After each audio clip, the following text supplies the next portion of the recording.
ko'zda tutcan o'g'lim, seni bergan Xudoga ming shukrlar ey. Isming kabi bo'l ulug' inson o'g'lim, seni bergan Allohga ming shukrlar ey. Isming kabi bo'l ulug' inson o'g'lim.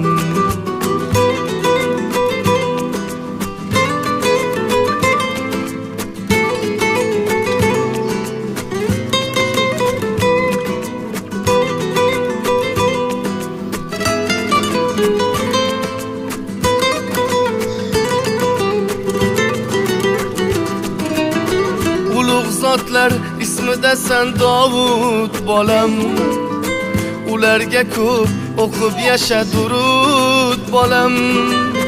Uzoq umr ko'rib biroq inson bo'lib, onang ikkimiz yuzimiz yorit bolam.